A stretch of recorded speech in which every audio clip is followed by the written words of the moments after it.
കോഴിക്കോട് ജില്ലയിലെ കാലപ്പഴക്കം ചെന്ന കെട്ടിടങ്ങളുടെ എണ്ണം എണ്ണിയാലൊടുങ്ങാത്തതാണ്. നേരത്തെ പൊളിച്ചുമാറ്റാൻ തീരുമാനിച്ച് നോട്ടീസ് പതിപ്പിച്ച കെട്ടിടങ്ങൾ പോലും ഇപ്പോഴും പ്രവർത്തിക്കുന്നുണ്ട്. അടുത്ത ദുരന്തത്തിലേക്ക് വഴിവെക്കുന്നതാണ് ഈ വലിയ അനാസ്ഥ. കാണാം ദിൽഷ തിലകൻ തയ്യാറാക്കിയ റിപ്പോർട്ട്. ആളെക്കൊല്ലുന്ന അനങ്ങാപ്പാറ നയം.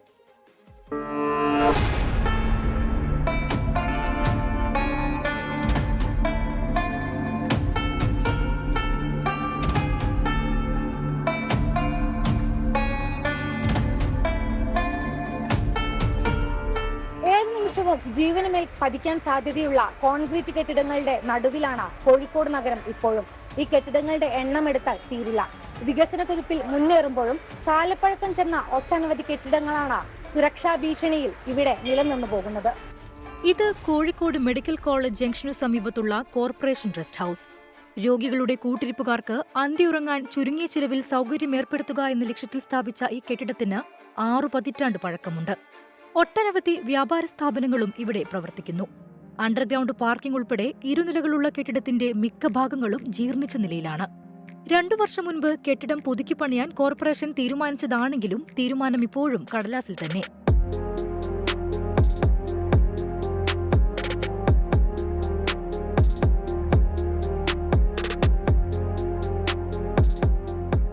നിത്യേന 100 കണക്കിന് രോഗികളെത്തുന്ന മുക്കം കമ്മ്യൂണിറ്റി ഹെൽത്ത് സെന്ററിലെ എക്സ്റേ യൂണിറ്റ് പ്രവർത്തിച്ചിരുന്ന കെട്ടിടം അൺഫിറ്റാണെന്ന നോട്ടീസ് ലഭിച്ചിട്ട് മാസം 7 കഴിഞ്ഞു.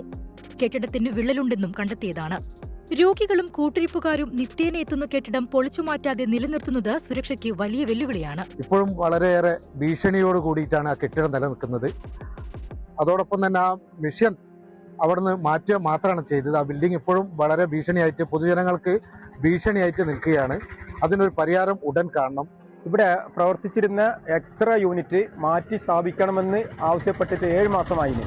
ഇതുവരെ അവിടുന്ന് മിഷനറികളൊക്കെ മാറ്റി എന്നല്ലാതെ അത് വേറൊരു സ്ഥലത്തേക്ക് മാറ്റി സ്ഥാപിക്കുകയോ പ്രവർത്തനം ആരംഭിക്കുകയോ ചെയ്തിട്ടില്ല.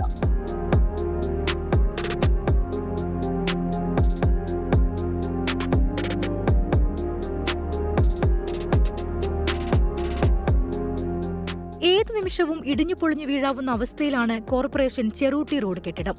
തിരക്കേറിയ ഭാഗത്ത് റോഡിനോട് ചേർന്ന് കിടക്കുന്ന പഴകിയ കെട്ടിടത്തിന്റെ പല ഭാഗങ്ങളും പൊളിഞ്ഞു വീഴുന്നുണ്ട്. കടമുറികളുടെ സീലിംഗും സൺഷെയ്ഡും അടർന്ന നിലയിലാണ്. മേൽക്കൂരയിൽ വിള്ളൽ വീണ് ചോർച്ചയുണ്ട്. അറ്റകുറ്റപ്പണികൾ നടത്തിയിട്ട് വർഷങ്ങളായി എന്ന് വ്യാപാരികൾ പറയുന്നു. നിയമാനുസൃതം കോർപ്പറേഷൻ വാടക വർധന നടത്തുന്നുമുണ്ട്. അപകട ഭീഷണി പലതവണ കോർപ്പറേഷൻ അധികൃതരെ അറിയിച്ചിട്ടും നടപടിയില്ല എന്നാണ് വ്യാപാരികളുടെ പരാതി. പല ബിൽഡിങ്ങുകളും ഇനിയുണ്ട്.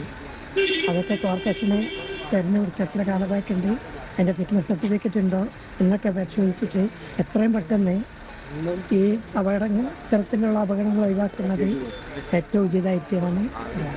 നഗരത്തിൽ 100 വർഷം വരെ പഴക്കമുള്ള കെട്ടിടങ്ങൾ രൂപമാറ്റം വരുത്തി പ്രവർത്തിക്കുന്നുണ്ട്. ഈ കെട്ടിടങ്ങളുടെ കാര്യത്തിൽ വലിയ അനാസ്ഥയാണ് കോർപ്പറേഷൻ അധികൃതർ കാണിക്കുന്നത്. ജയൻ കല്യാശ്ശേരിക്കൊപ്പം ദിൽഷ തിലകൻ, 24 കോഴിക്കോട്. ലോകത്തെവിടെയായാലും ഏത് സമയത്തും 24 വാർത്തകളും ഓഗ്മെന്റഡ് റിയാലിറ്റി പാക്കേജുകളും എക്സ്പ്ലെയിനറുകളും വിശദമായി കാണാൻ ഞങ്ങളുടെ യൂട്യൂബ് ചാനൽ നിങ്ങൾക്ക് സബ്സ്ക്രൈബ് ചെയ്യാം.